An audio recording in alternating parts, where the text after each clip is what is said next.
Everyone, this is Kathy from Where Schools Meet Community. Today we're going to be looking at something that affects over 700,000 kids in Texas right now. And this is dealing with special education. A lot of you may think, oh, this doesn't really concern me, but you might be surprised that it does, especially if you're a parent, if you work in the business fields, if you are an administrator, politician, or even if you just live in the state of Texas. This actually does affect us. So first of all, I'm going to break this down. So I'm going to break this down for you the same way I break down chemistry and music.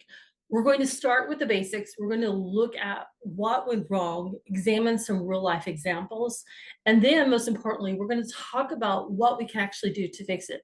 Because first of all, yes, it is fixable. We actually have seen real districts here in the state of Texas that are actually solving it as we speak. So let's begin. Okay, first, we need to explain how we got here. Because none of this makes sense without understanding the history. In about 2004, the Texas legislature made a decision. They looked at the special education funding and said that this is expensive, we need to control cost. And so they created what was called a cap, an unofficial limit on how many students could actually receive special education services. And that number was 8.5%. What does this mean? Well, this wasn't based on research. It wasn't based on how many kids actually needed help. It was just an arbitrary number that they picked to control spending. Think about that for a second. Are we just going to pull an arbitrary number out of the thin air to decide whether, oh, yeah, this kid can go ahead and have special education needs? Oh, no, this kid doesn't need special education needs. Doesn't sit right, does it? Well, here's how it works in practice. If your school district went over 8.5% of students in special education, the Texas Education Agency would flag you. They monitor you a little bit more closely, question your decisions, and essentially they make it harder for you to do your job. So what happened? Well, districts started to deny services to kids who needed them, not because those kids didn't qualify, but because crossing that 8.5% threshold meant problems. This went over from 2004 to 2017, so over a decade. During this time, experts estimate that over 250,000 kids per year were denied services that they were legally entitled to under federal law. So let's put this in perspective. Over 10 years, that's approximately 2.5 million children. Okay, so 250,000 kids per year were denied, and over 10 years, it would have been 2.5% or 2.5 million children. That's quite a bit. The federal government eventually investigated and found that Texas violated the Individuals with Disability Education Act, which is IDEA, and a federal law that guarantees that these kids the right to free and appropriate education.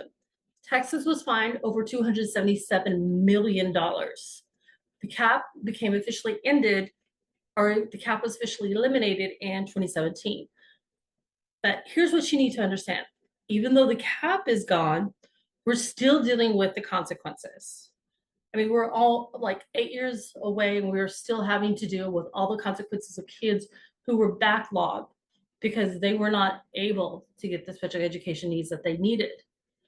Okay, so the national average for special education enrollment is 15%. Texas is right now is looking at about 11%, and we're still underserving these students. All right, so let's look at some real life examples. For their safety, I'm actually going to change the name so that way they can still have some privacy if they wish. But let's go ahead and look at some of them. Numbers are one thing, but how about the real families? How are they being affected? For example, there was Brittany. She's a mom in Austin whose daughter was struggling in school. Obviously, her real name is not Brittany, so Brittany. The teacher and pediatrician both recommended a special education evaluation. So Whitley did exactly what she was supposed to do. She contacted Austin ISD and requested an evaluation. By law, both federal and state law, the district has 45 days to complete the evaluation. That's school days. That's roughly 2.5 months. Whitley waited over 10 months. During those 10 months, her daughter continued struggling. She was failing further behind. And because Whitley had the financial means to do it, she ended up paying thousands of dollars out of pocket for private evaluation for something the district was legally required to provide for free. She was one of the lucky ones that was able to afford this. Not every parent is able to do this. Another example, Jamie has a son with Down syndrome who's been receiving special education services since kindergarten. When he got to middle school, Amy wanted him to be reevaluated for autism to make sure he was getting all the support he needed. She requested the reevaluation in January 2022. It took over a year. So what should have been 45 school days took over one whole school year. And then there's Miss A. She's a fourth grader. Her teachers noticed that she was struggling and recommended that she receive an evaluation. The district waited over a year to evaluate her. And when they finally did the evaluation, they found that she had ADHD and a specific learning disability in 7 different areas. Her IEP, that's an individualized education program, it actually states that the student was without service due to a late initial evaluation and could use additional support to accelerate her progress. So it took a whole year without help. And in fourth grade, this is considered a really critical learning year, specifically because fifth grade is when they start taking, or in the past, it used to be fifth grade was actually where they start to take the either the star now or toss in the back, and back in the days, or even tags. This is when they would start to have to be required to pass them to be able to go on to the next level.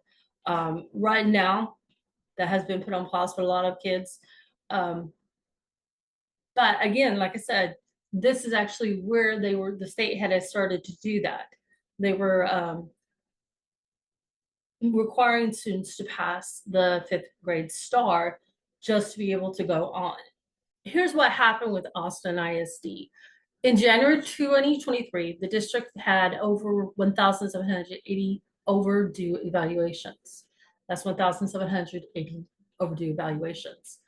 They were only completing about half of these evaluations within the legal time limits. The Texas Education Agency investigated and found over 40 violations of special education requirements. TEA told Austin, fix this, or we're taking over your special education department. Now, here's what's important. Austin ISD had made significant progress. They added 50 special education staff members. They increased their special education budget by 30.2 million. And by December 2023, they reduced that backlog by 83%. Currently, about 99% of new evaluations are being completed on time. So this shows us something critical. When districts had adequate staffing, and adequate funding, they can meet these requirements. The question is why it took a state intervention threat to make this happen. Okay, so let's talk about money, because ultimately this is where everything comes down to. There are 3 numbers that you need to understand. First, Texas lost over $600 million in federal funding. Yes, that's right, $600 million through something called the SHARS program, which is School Health and Related Services. This is how schools get reimbursed for providing health services to special education students. Things like physical therapy, speech therapy, medical support that kids need to be just at school. This is what helps them to thrive at school. There was a federal audit that found that Texas was billing incorrectly. And instead of fixing the billing process, the state essentially lost access to $600 million in annual funding. Second, there's a $1.7 billion gap between what Texas schools need to properly service special education students and what they actually receive from state and federal sources combined. And then third, the federal government promised in 1975 to cover 40% of the extra cost of education students with disabilities. Currently, they're only covering about 15%. So where's the other part coming from? I mean, 40% they were supposed to be covering, they're only covering 15%. Where's it coming from? So here's what this means in practice. Schools are legally required to provide these services. If they don't have the funding, they have to pull money from other programs. Music gets cut, art gets cut, library budgets get reduced, class sizes increase. And teachers, the people doing this work are going to be overwhelmed and underpaid. Many special education teachers and school psychologists are leaving the profession because the workload is unsustainable. Austin ISD, for example, has 3 bilingual school psychologists for over 12,000 special education students. That's just 3. When you have these kind of ratios, backlogs are going to be inevitable. Okay, so it may look like there's no hope in the state of Texas, like there's no way to overcome this problem. But yeah, there are school districts that are succeeding. For example, Frisco ISD runs a program called Aspire for students with disabilities who are 18 and older. These students have completed high school but still need support transitioning into adult life and employment. Frisco has partnered with local businesses such as Embassy Suites, Home Depot, Baylor Medical Center, the FC Dallas soccer team, and about 30 other companies. These students go to actual workplaces with job coaches. They learn real life skills in real working environments. These programs currently serve 116 students with 11 teachers and 18 job coaches. And here's what's important. When these students complete the program, they have an actual jobs or have actual job skills, work experiences, and connections to employers who already know their capabilities. These businesses benefit too because they're training potential future employees. And Frisco ISD has maintained an A rating with a score of about 90 out of 100. So this demonstrates something crucial. You can actually serve special education students well and maintain a high overall district performance. These things aren't in conflict with each other. And there's also some additional good news. In 2025, Texas legislature passed 2 important bills, the House Bill 2 and Senate Bill 568. These bills fundamentally change how Texas funds special education. Instead of basing funding on where a student sits in a classroom, funding is now based on the individual student's needs. They also provided $1,000 to districts for each initial special education evaluation, which helps offset the costs that were previously coming entirely from district budgets. So overall, these bills add approximately $1.3 billion into special education funding. Okay, so let's look at how you personally can help. If you're a business or a business owner, consider doing something like an internship or job shadowing. Giving students with special needs or special disabilities an opportunity. You don't need to create a program like Frisco which has over 100 students. You can just start with just 1 student. Talk to your employees. Some of them may have a student that would fit perfectly with this. Go talk to your school districts. They can help you to connect to students who need work experience. And don't think of this as being charity because it's not. Think of this as an opportunity to help train future employees who are going to know your business.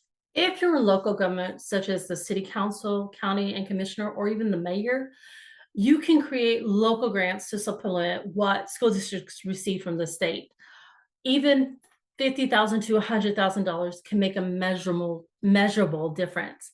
Funding additional staff positions, covering evaluation costs, or even supporting specific programs.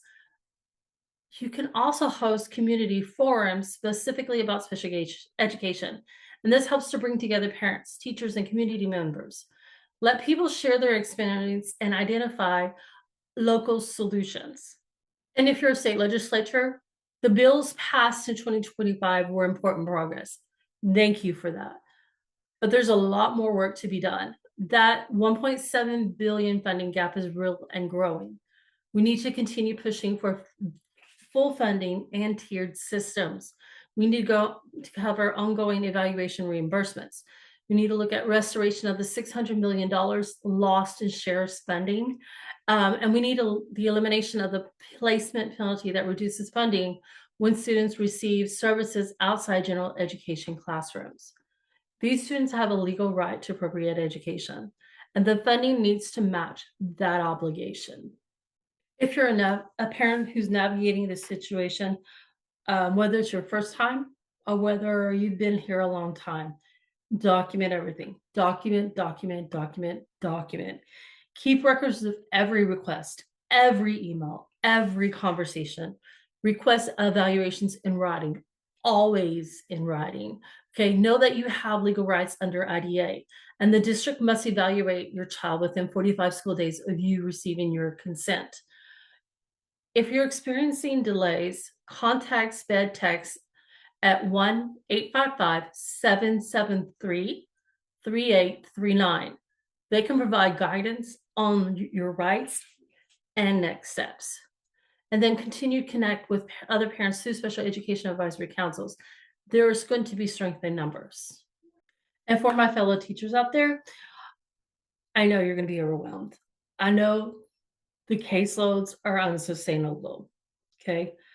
I'm not a special education teacher. I'm a general education teacher, but I have worked a lot with special education as a substitute in the past. So I've seen what happens. Whether you're general education or whether you're in special education, it can be very, very overwhelming. If you're a new teacher, always, always ask questions. Ask questions. Don't be afraid to ask questions. For our veterans, go out there and mentor our new teachers. Help them, support them, guide them through all the processes that they need to, whether it's logging what they need to do when it comes to the forms, whether it's helping them to document things that are happening with a child in the classroom who has not been tested by special education. So that way they can get them into the special education system if that child needs to be. Teach them how to do that. Also, always keep advocating. Be aware what's happening. Okay. If you know your student's not getting the needs met, talk with a special education teacher. There may be something something's missing. There may be something that's not being done that they didn't know that needs to be done because nobody has said, hey, maybe we should be bringing this. Don't be afraid to request an ARD because sometimes you're the one who actually sees something happening. And if you're someone who cares about your community, you're not a parent, you're not a teacher, you're not in government, show up to the school board meetings, especially when special education is on the agenda. Contact your state representatives. You don't need to be an expert. Just say, I support funding for special education. Students, our community deserves adequate services. If you have time to volunteer as a tutor or mentor, contact your local district. They need people who can show up and help. So let's just basically summarize everything. We have over 700,000 children in Texas who need special education services right now. For years, we have been systemically underfunding and have policy failures that have prevented many of these from getting the help that they need. But we're also seeing that this is fixable. Austin ISD has reduced their backlog by 83% in 1 year when they have been given the resources and the support. Bristol ISD has been able to create a program that changes students' lives while maintaining excellent overall performances. And then the legislature has also passed meaningful funding increases. So change is possible, and we're watching it happen. What we need now is more people engaged in the solution, more businesses creating opportunities, more local governments providing support, more state funding, more community members paying attention and speaking up. I know this is going to be a lot of information. A lot of this is to be absorbed, but I wanted you to understand the full picture. There is a history of neglecting our special education students. We have a lot of current challenges. We still have a lot of areas where they're being backlogged. The real impact on family, and most importantly, what's actually working and how you can actually help. It's not a hopeless case. We can actually do this. If you want more information, make sure to visit your local special education district's page. Call SPED Text. I will post the number right there. Check your Texas Education Agency special education resources. Okay. And if you find this information helpful, please make sure to share it with someone who needs to hear it, whether it's a business owner, a local official, a parent, a teacher. The more people who understand this issue, the more people can be part of the solution. The kids aren't asking for anything special. They're asking for what they're legally entitled to, which is an appropriate education that meets their needs. We can do this. We just have to choose to do it. Okay. Thanks for watching. And this again is Kathy with Where Schools Meet the Community.